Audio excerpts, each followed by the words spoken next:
The challenge is we have a whole group of people where there is an immense talent in our socioeconomically disadvantaged areas that we need to do a better way of elevating the talent that's in those systems that are creative and critical thinkers from a very early age. And I think, the more that we focus on transforming the system that way versus what we have is 100 years of data that shows that the current system's not doing working. that. Yeah.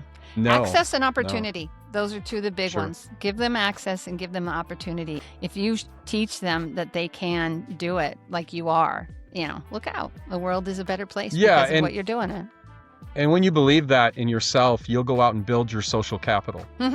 Because social capital in a community like mine is instrumental in future job opportunities and workforce. But you can teach kids how to build social capital. Hello, everybody, and welcome to the Brighter Together podcast. My name is Janet Courtney, and my special guest today is Mark Odsather. Mark is the superintendent at Pleasant View Elementary School District in Poplar, California. Mark, it is so great to have you here today. Thanks for having me on. All right. Well, I hear I've got some notes, and we talked a little bit before we started, but it sounds like you got some really cool stuff going on at your school, and I know our listeners will be excited to hear about it. Yeah, we've gone through an amazing transformation over the last decade plus. So I've been here 27. I think this is my 27th year. I started as a teacher and then moved into administration and the superintendent role in 2010. Oh, wow. You're just that. You're a unicorn. You are a unicorn. Yeah. Especially, I think the average, duration of a superintendency is, not very long in this country for sure. But I was fortunate enough to meet some people along the way that gave me great insight into like what education could look like differently. And so we set out on a path over a decade ago to transform the practice of education for the practitioners in it and for kids. But we knew that we had to change the practice of education because it's the rigid structures that have been in place for the last 150 years haven't allowed us as educators and teachers to really connect to our purpose, the purpose-driven work that I think we were all called to do. So our classrooms, if you walk into them today, don't look anything like a traditional public school, or even I would argue most charter schools. We have open classrooms, TK through 8th. So the walls are gone. We may have 50 kids in a grade level with 3 teachers, 2 aides, and their day is somewhat determined based on that continuum of skills development, but a lot of it's based on projects that the kids create, along with one of the things that makes us kind of unique is that we've focused on financial literacy projects directed and guided by the kids where they create their projects. And this is from TK all the way up to 8th grade. Wow. And we're really focused on building kids that will be successful in life and the world they walk into. I don't care so much about school. Like I hate to say it, but like school's not that big of a deal to me. Learning is. Right. And sometimes I don't think those two things go hand in hand. And I grew up in a really affluent area in this country, in the Northwest. And I can tell you firsthand that school was something that people in my community looked past in the sense that you just do it, but that's not what's going to make you successful. What's going to make you successful are these skills.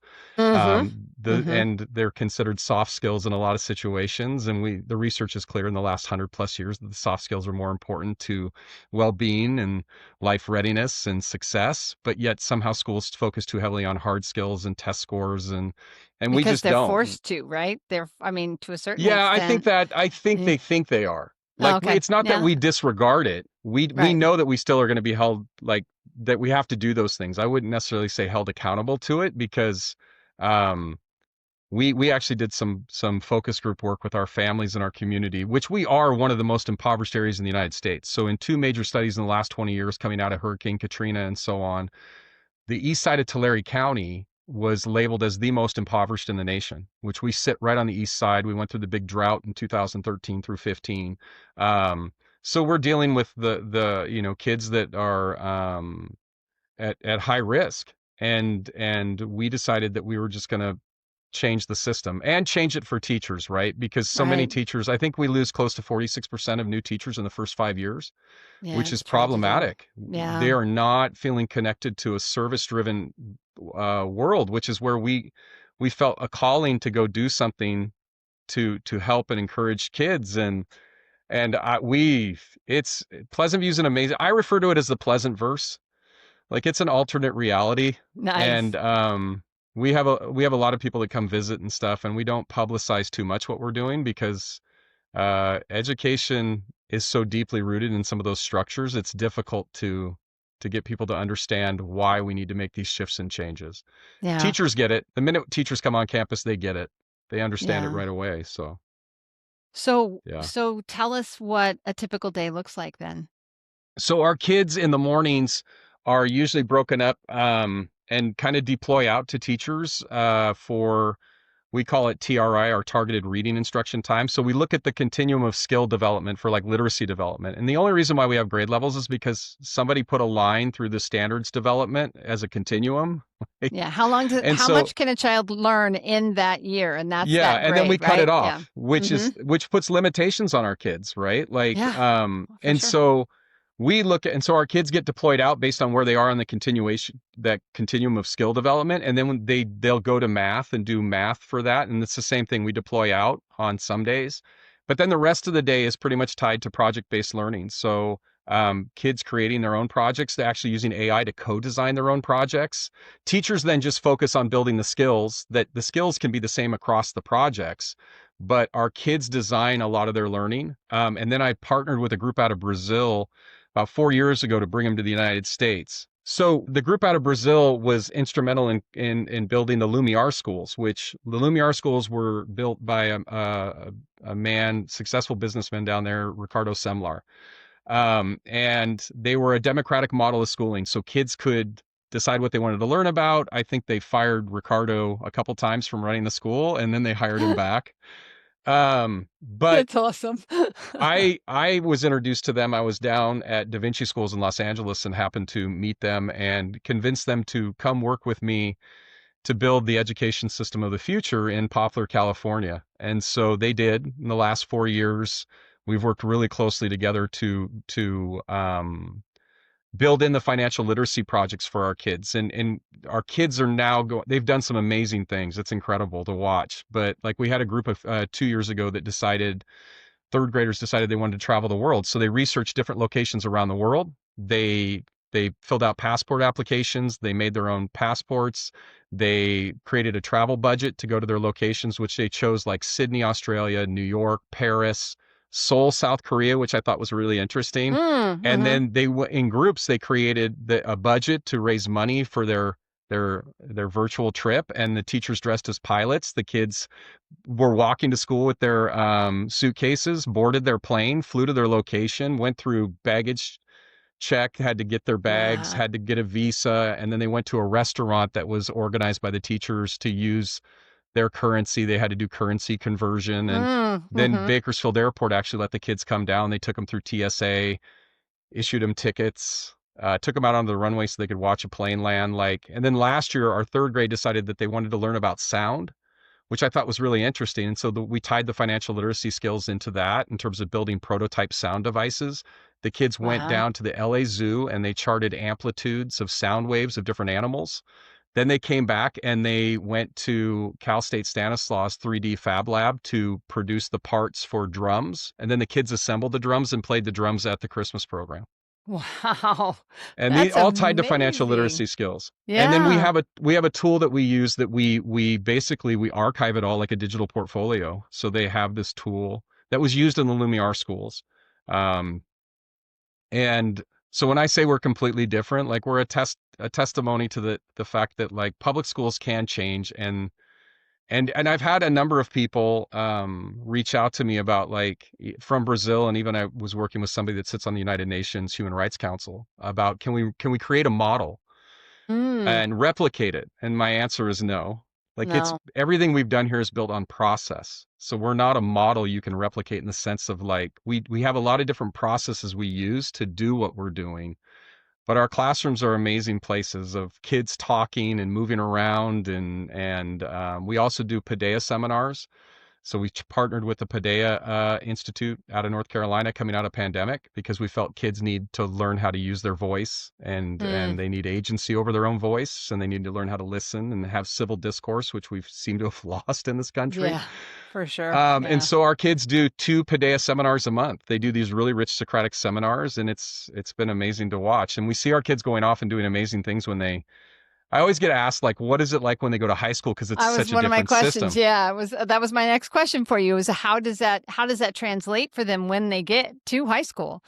They Yeah. recognize it for what it is, which is a compliance system, right? Like I just have to Mm. do this. The teacher wants me to do this, so I'll do this, and that's all I have to do. But they don't look at that as whether or not they're smart or capable. Or we actually had a kid. One of our kids was up for businesswoman of the year, and well, as an eighth grader, she had started her own business. I've had numerous kids go into high school and start their own pastry businesses or bakery businesses or car detailing businesses. We had a kid as a sophomore that took over his family finances and then came back right before graduation to let us know that they had just bought their first home as a family because he had been investing their money for the last 2 years.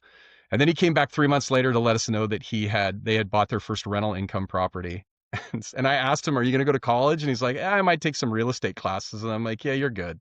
Yeah. Yeah. So Yeah. You yeah. definitely, that the world of getting a high school education and going off to college is not the reality of what needs to happen. And you look at the entrepreneurs and the really wealthy people, the majority of them are not college graduates.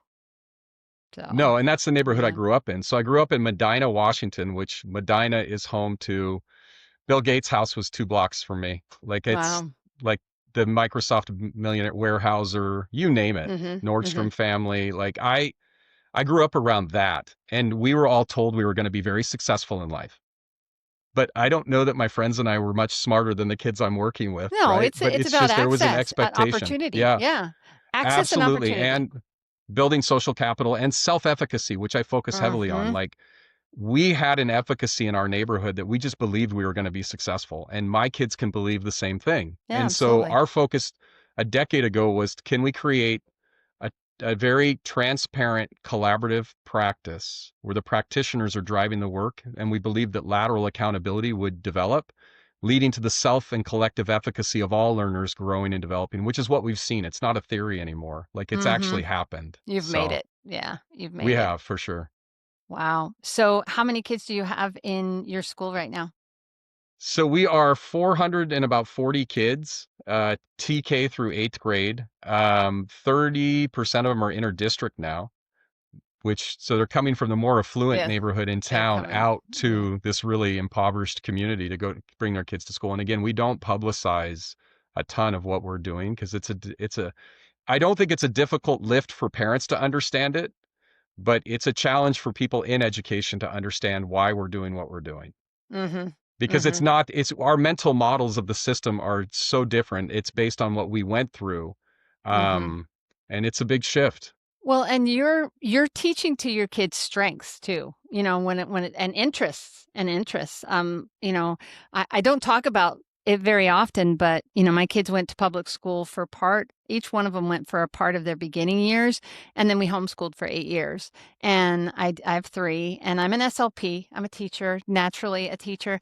I was so afraid when I started with my youngest was a kindergartner, and he went to public school for kindergarten, and I was like, he's got to go to public school because I'm afraid I'm not going to be able to teach him how to read. How silly is that? Like I'm an SLP, but that was my fear. And so he ended up going half day to public school, and then he would come home and we would do how to teach your child to read in 100 easy lessons. It's a if you're a homeschool parent, you know it. A lot of parents have used it. So after he came home from public school, I did how to teach your child to read in 100 easy lessons, and taught my child how to read, and then we homeschooled from there. And then as they got bigger, we chose to put them back into public school at different times based on their needs. And my youngest went and back in 8th grade because he wanted to play football, and he's my little social bunny, and they're all grown now, but all of them went back into a public school at one point or another in their career, just based on where their interests were and what they wanted to do. And my middle son did career center, and my daughter just wanted to experience her senior year in high school and those kinds of things, the prom and all of those things. But it's the same. You're doing it. Just reminds me of what I did as a homeschool mom, in that we found projects that helped them to learn, got excited about things that they were excited about, and learning happens in such a diverse way. You never stop learning. One of the things that I've heard over the pandemic was learning loss. The kids lost all this time for learning. And I'm like, kids don't stop learning. They just didn't learn what we wanted them to learn. Right? They kept learning. They learned how to survive when their parents had to go to work and they had to feed themselves, or how to survive when whatever the situation was. But they did that, and those are the experiences that they took out of COVID, whatever positive or negative. But kids don't stop learning just because we stop teaching them, right? No, in fact, I don't know that they learn much that we traditionally teach them anyhow, but learn and forget. It's funny, we had an 8th grader last year that decided he wanted to learn. They were doing states of matter, and he wanted to learn why certain popcorn kernels don't pop. And so he did this whole thing where he could explain everything around the starch and the steam and and how the change of matter in the states of matter of a kernel, and why certain kernels don't pop. And it was tied to his interest, and he went deep. And what I always try to explain to people is, like, curriculum for my kids is a constraint. And the reason why is the world is so much bigger and broader, and it's hard when we constrain it to just one book and one text, versus the projects tend to go very broad and wide. Like the sound project, my kids could tell you about amplitudes of sound waves, have different colors, have different frequencies. Like this was 3rd grade. Right. My 4th graders they decided to run like business trucks, like trucks. And so some kids did like a dog grooming truck, other kids did a nail truck. Some kids did food trucks, and they had budgets, and they had to create budgets and look at inventory controls and like all this. And then we actually had a food truck come out for the day. Our kids ran it for the staff for the day. Oh, fun. So but you talk about the breadth of experiences and language that's a part of that. Yeah. And that's the difference. I always tell people that, like, if education K-12 is one time around a track, 400 meters, based on the zip code I was born in, I started at the 350. Yeah. Yeah. Right? Exactly. Compared to where my kids start. And so if we expect them to be at the same finish line at the same point in time, that's not fair at all to our teachers, our educators, and our kids. And the reality is, I can still give my kids a world-class education by opening the world to them and not constraining them to. And that's where conversations with educators can get difficult, because again, the mental model of education is one way, and it's the way we all experienced it. But learning and education, again, this is where I don't necessarily think they agree. And I do believe that self-efficacy is a stronger indicator of success and life readiness. Like, you have to believe that you can learn anything, and you have to believe in your abilities even when there's setbacks. So, well, and one of the things I always said was, you teach, when you're a homeschool parent, you teach your children how to learn. And then they learn what they want to learn. My youngest, again, I'll go back to him. He's I literally will say to him, honey, I want the best of this thing, whatever it is.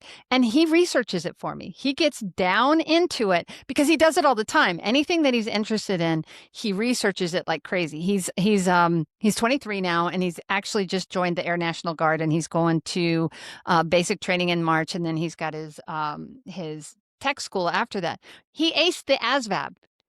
So the entire, oops, I just hit my microphone. The entire job list was open to him at Selfridge in Detroit, because he lives in Michigan and I'm down here and I miss him. But because he really researched, which branch do I want if I want to do this? He wants to fly. And he's like, I want to fly, Mom. And in order to fly and to get into to get the government to pay for it, I have to have an education. And so he's just researched and researched and researched, because that's what you're teaching them to do. You're teaching them how, whatever it is that they love, that's the thing. And you and I both know this. If you do what you love, you don't work another day in your life, right? Yeah, and you don't. Yeah, and I, and I think, to your point, it's interesting, because on our website we have a little documentary we did back in 2018, which was really even prior to some of the major shifts we've made in the last 5 years. But it was called Teaching to Learn, because this idea of that we want to teach people how to learn, right? Education's different.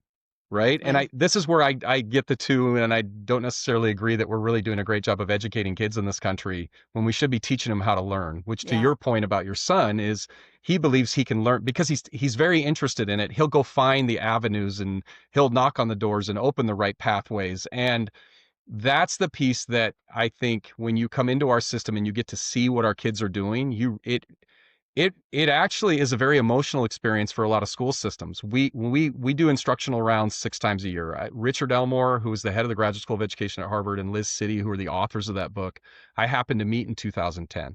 Liz still comes out on campus once a year, works with me quite a bit.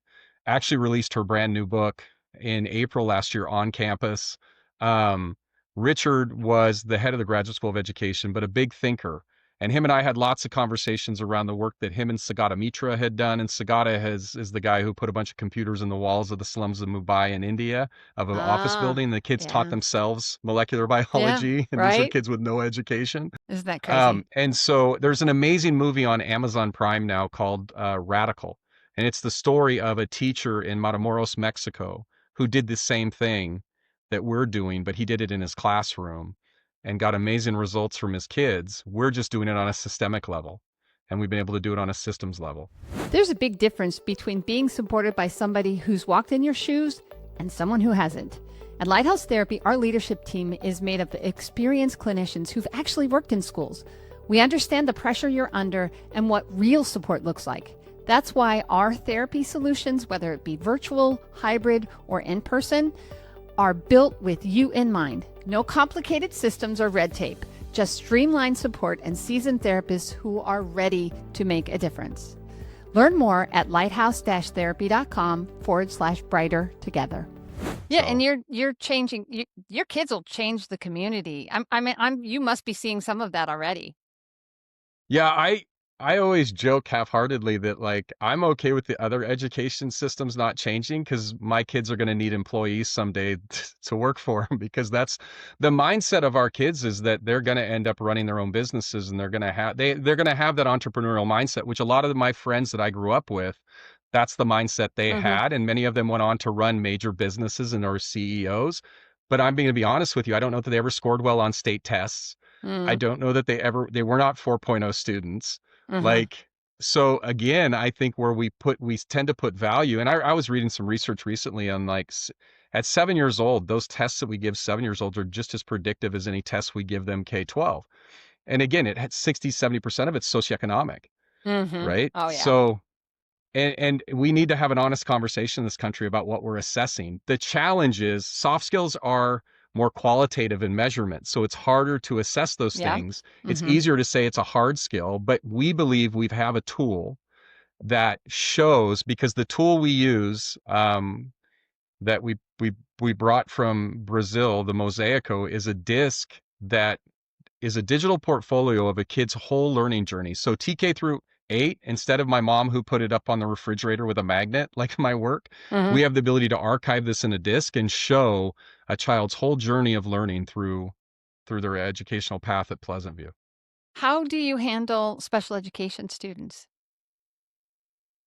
Good luck finding them in our class. They're right in the middle of doing all of it. Are they awesome? That's the amazing thing about our classrooms, is our special ed students are right in the middle of it. And you wouldn't be able to pick them out, like regardless of what those disabilities may be. They're doing the same work. They're working on the same projects, albeit it's scaffolded with them and the special ed teachers. They come in, and a lot of times people think co-teaching as special ed plus gen ed, but the way we co-teach, it's you'd have a hard time picking out the teacher in the room with the instructional aid. It's a group of adults working together to meet each kid's needs. Wow. So that's so cool. Yeah. That is so cool.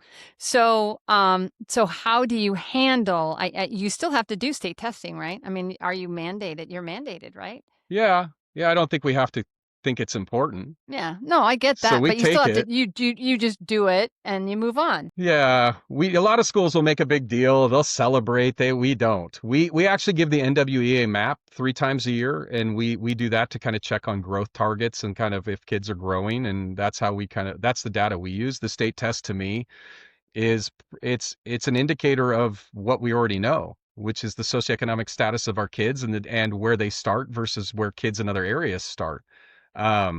So we give it, but we put no value and focus in it. And the interesting thing is I had a conversation with a group of superintendents a while back, and they're, Mark, what about the test scores? And, the test scores are important. And I'm like, they haven't been important in 50 years of doing it. Like, we've been standardized testing for 4 decades, and the only people that care about that stuff are educators.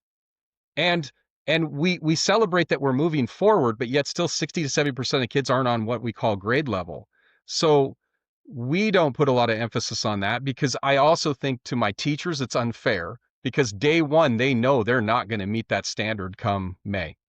So it's unfair to say that you're going to make 80% of your kids proficient all of a sudden by May. And we know this isn't, and again, 40 to 50 years of testing, this isn't Mark's personal opinion. This is based on the data. Oh, I rail a bit on the show all the time about how schools we're setting teachers up to fail. Yeah.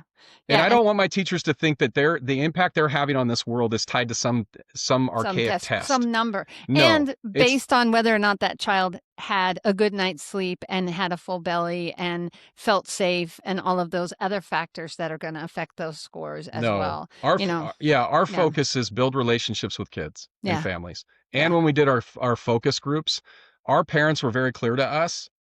Academics was fourth. Mm-hmm. Health and safety of their kids was number one. They want their kids to be loved. They want them to be known, seen, and heard. And it's the same thing our kids want, and it's the same thing my teachers want to do for their children and families. So if we just changed that in our profession and turned it over to teachers to lead that way, we would have a much different system. Teachers inherently want to do right by kids and want to grow and learn. Mm-hmm. We pit them against each other. I played basketball at a high level. I played professionally over in Europe, and I understand competition on the sports field. Saying this school is doing better based on an archaic test score of some sort and pitting people against each other in a profession where we should be collaborative and working together to solve we all have the same issues for the most part. Mm-hmm. And that to me makes no sense. And maybe I'm just too old, and I don't care about it at this point. Yeah. I mean, many times we've talked about test scores. We talked about how messed up the funding is and how difficult it is, and different places in different ways. And it's true. And I love the fact that you're willing to come on my show and talk about it. Thank you very much, because it matters, because what you're doing is groundbreaking. Even though you've been doing it for 15 years, you've got the data to prove that it works. And I hope that there's people out there that go, hey, what if we did that in our school? How would we make that work in our school? Can we make it work? You can if you want to. You have to fight for it. I'm sure you had to fight for it. Yeah, you have to. I think the challenge is you have to give people enough calibration experiences to see what they're currently producing, and then what could we do to move that. And if you're patient, I think sometimes we sell. Richard Elmore and I always, and Liz City, I give them a ton of credit as mentors in my journey. We talked about change a lot. And Richard would always impart on me that change is held in two different places. One, if you want to change what you're doing, you just change it. You don't wait 6 months or a year from now. You just make the change. But then the other part of that, which I think is the one that most systems have the hardest time with, which is change is generational. Meaning, when we brought in Paideia seminars, yes, it was going to have an impact on my 6th, 7th, and 8th graders right as they left the system. But the greatest impact would be my TK kids doing it for 9 years before they left me. And it is the kids now coming up into our junior high that have been doing seminars for the last 3 or 4 years. It looks completely different for them than it did for the kids that started at grade 6 or 7. So that idea that we're always, new iterations take generations for change, and we're never that patient in education. Instead, we focus on programs, that a program's going to fix you in 3 years, and that's not realistic. And that's why teachers get burnt out on, and they'll say the pendulum shifts, and I don't think it shifts. I think I heard, and this alarmed me coming out of the pandemic, I heard so many superintendents talking about SEL programs, like a program. And to me, it's start with building relationships with your kids and loving on kids. Start there. I get you might want a program for some resources and everything, but the program doesn't come first. Right. The program comes second. The relationship with the child, the human element, comes first, and it has to. Yeah. Yeah. So there's nothing like stepping in as a speech therapist and seeing kids and having that relationship with them. And I'm thousands of miles away sometimes. I mean, you're in California, I'm in Texas, and you log in to my room, and you're a child that I know, and I know there's something wrong. The second I see you, I'm like, and I've said this before on the show, every single plan that I had for that session goes out the window, because I look at your face and I go, Mark, what's wrong? Because you might not be in the same place. You have a different look on your face. You have a difference in body, just the whole demeanor. You get to know your kids, and you can see those changes immediately, because sometimes they don't come because there's something going on, but your kids when you have a relationship. And I had 55 kids. That's a lot. I know there are SLPs that do way, way more than that, but as a teletherapist at that time, 55 kids was my max. And I knew each one of them intimately, because that's what you do as a teacher. You get to know your kids and you love on them, and they know that the first thing you've got to do is you've got to find that thing that they love. I always called it the hook. What is my hook for that child to get them interested in being in therapy and to want to be here? Because if we can do those things. I had a kid who WWE, I never knew anything about WWE, but boy, that year I learned a lot, because that's what we talked about, because that's what he cared about, and so I became an expert on WWE that year, because we talked about it every single time he came to and he was a stutterer. So it was all about just communicating. Let's get him to talk, get him to learn when he makes a mistake, and working on it. And so that's what we did. And, just those kinds of things. And you just have to understand who your kids are. Yeah, I think and I know there was a study done at Yale on kids in relationship learn. Kids outside of relationship don't learn to the same extent that kids in relationship with the adult do. So to your point, like, if we really want our kids to be learners, the first and foremost, they have to know that we love them, we care about them. We have to build that psychological safety in our classrooms and our communities of learners. And unfortunately, I see there's so many different toxic things that take place within school systems that, for the people that need to be most impactful and focus on building relationships, they're pulled in different directions, told to do different things. And it doesn't feel like they have much. I talk a lot about fractals. So fractals are these, reoccurring patterns at different scale, similar patterns at different scale. And in education, the traditional fractal for the last 150 years has been command and control. So I tell you what to do, you tell kids what to do, you tell teachers what to do, teachers tell kids what to do. And we have completely shifted that fractal. I always joke that we're more of a Jackson Pollock drip painting. So there's a lot of chaos in there, right? Like, they are fractals, but there's a lot of openness, and it's different for different kids in different classrooms and different grade levels and teachers. And we're all learners in this system that have a ton of autonomy, but there's coherence, meaning that we all agree to do things together as a staff when we're moving forward with our learning, and implement things in our classrooms, so we reduce some of the variability that takes place in a lot of our school systems, for sure. Wow. Very good. Well, Mark, I know people are going to have questions for you. They absolutely are. Where do they go to learn more about Pleasant View Elementary School District and Mark? Well, I would definitely go to our webpage, the www.pleasant-view.org. There is a documentary on there called Teaching to Learn, that they can watch, and it gives you kind of an insight as to where Pleasant View was headed back in 2018. Like, we're looking at doing a follow-up now, because some of the kids in that video now, one of them is at UCLA. She's studying law. Another one is going to be a CPA. The other one started her own business, but we use some student voices in there. But I think to get an idea of what it may look like, I don't think me talking about it doesn't do it justice. So, I mean, if anybody's in California and wants to stop by and see it, I would recommend that's probably the better way to go, because it's a lot to take in. And this is what we hear from a lot of school districts too.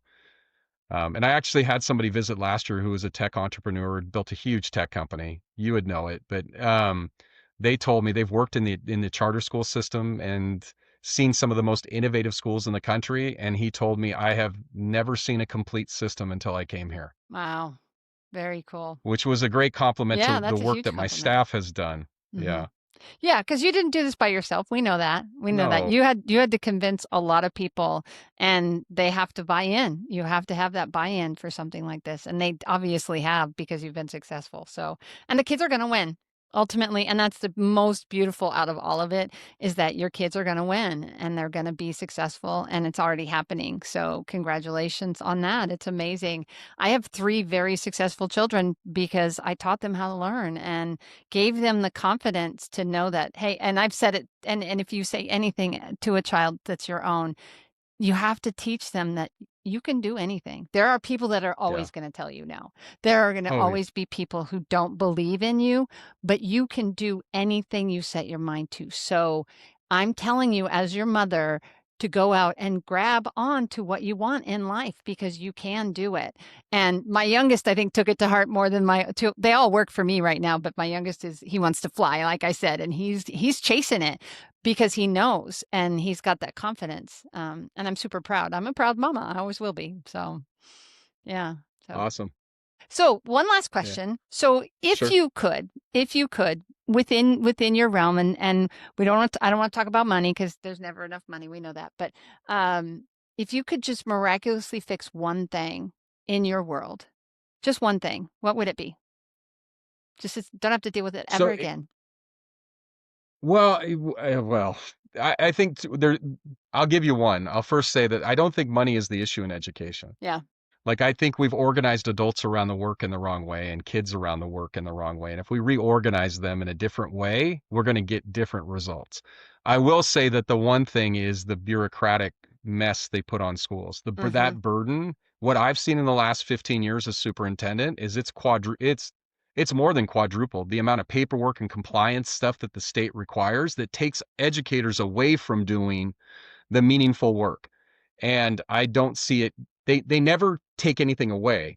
They just So it's add more. always, They just add more. yeah. And Yeah. they somehow think that, like, we all have, like, I'm head of facilities too. So I work on construction projects, and I'm working on, and I work with our transportation department, and some days I'll mow lawns when they let me on the tractor. And, like, but the amount of stuff that we have to do in a small district, we wear so many hats that it takes away from the time that we could be spending working with teachers and working with kids, which is really where I think most educational leaders, that's really a passion piece for them, but it gets taken away from them. And then I see why people get frustrated with the system and bitter, and Yeah. because they don't feel connected. The days where I'm struggling with that mess of stuff that has to get done, and I can find time to go into classrooms and work with kids, I feel refreshed. Mm-hmm. Yeah. So, Yeah. One of the hardest days for me was giving up seeing kids directly. But I can serve 20, we have 2,300 kids right now, and I could serve 55. So I'm empowering my team, and we do it differently. I mean, we do, I don't talk a ton about Lighthouse on here. I probably more than I think I do, but it's my passion. I mean, it's what I do. I love what we do. But we empower our therapists. Like, our mission is to be a therapy company run by therapists for therapists, for the betterment of students. And when you put those therapists in a place where they feel loved and supported, just like what you've done with your teachers, they can do anything. They can teach these kids and dismiss kids and love on kids, and know that Lighthouse is going to support them through that, and understanding that. It's a beautiful thing. And therapists are attracted to what we're doing because we care about people. We care about our clients that choose to use us, and we care about all of those kids. I never ever talk about success in dollars, and I never ever talk of success in number of sessions, because that's not how we win. We win with people. And so we talk of our success is the number of students that we've served, because that's what matters to us, is those kids. it's funny. It's funny because you say that, because I think schools, probably the most toxic place in most school systems would be the staff lounge, right? Like, and I think it's interesting because a decade ago, when we had all the curriculum in the world and all the extra materials, and the teachers had a pacing calendar, so it was all laid out for them all 5 days of the week for 180 days, I heard more complaining about people's jobs than I do today. And my teachers today they're creating all of this stuff, and they're working so much harder, but it's a passion thing for Yeah. them. and they see the results and what our kids are doing, and then kids what they're doing with their lives, and that's this motivator that I don't hear the complaining that I heard a decade ago, but it's because they're connected to purpose. Mm-hmm. Like Yeah. why they wanted to do this hard work to begin with, because when they got into it, they knew it was going to be hard. Yeah. And Right? when you're working towards something, when you have a true mission, every company has a mission statement that's in a book somewhere. But when you have a mission that you're working on and people buy into that mission, it's a direction. It's an arrow. It keeps you on track. And lighthouses, I mean, what I just said, our mission statement, every single person in this company, especially our management team, can tell you that mission statement because that's who we are. And Lighthouse started because I saw other companies that did not value their therapists, and that I'm like, you guys are doing a disservice to your students and to your clients by disregarding your therapists. And so that's why I did what I did. And I mean, and God called me to it. I didn't just do this on my own. I'm blessed beyond measure, but I keep stepping into it and I keep doing, and this podcast is a piece of that. There are so many frustrating people out there that feel like they are not valued. And when we can talk to people like you who are doing amazing things, and there's so many different people that are doing so many amazing things in education that are getting beat up every single day by our media. So I'm putting my money where my mouth is and giving people an opportunity to hear stories like yours. It can be different. It can be better. You can be successful at this. But you got to love on the kids. You got to love on the people that you're working with, and love on education. And let's keep talking about education, because it's our future. Our kids' future is education, Absolutely. and we need to value that in this country. And there are so many talking heads on television. I want to just read your. You don't even know what you're talking about. You're just looking at a number on a piece of paper, and that says we're failing. Yeah.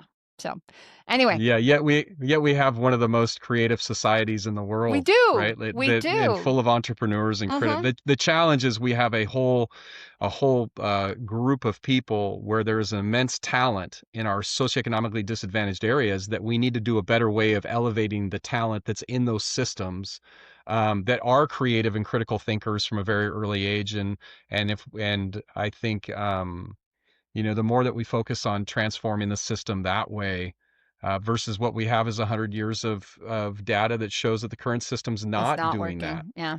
No, Access and no, opportunity. Those are two of the big sure. ones. Give them access and give them opportunity. And if you teach them that they can do it like you are, look out. The world is a better place Yeah, because of what you're doing it. and when you believe that in yourself, you'll go out and build your social capital. Mm-hmm. Because Mm-hmm. social capital in a community like mine is instrumental in future job opportunities and workforce. But you can teach kids how to build social capital, Yeah. Yeah. right? 1000%. Absolutely. Yeah. Absolutely. Well, Mark, it's been a fantastic conversation. Thank you so much for being willing to come on and telling your story. And thank you for what you're doing for all of those kids, and just keep going. I'm your cheerleader. Keep going. I love it. Absolutely. Thank you. I appreciate it. Thanks for the opportunity. Yeah. Take care.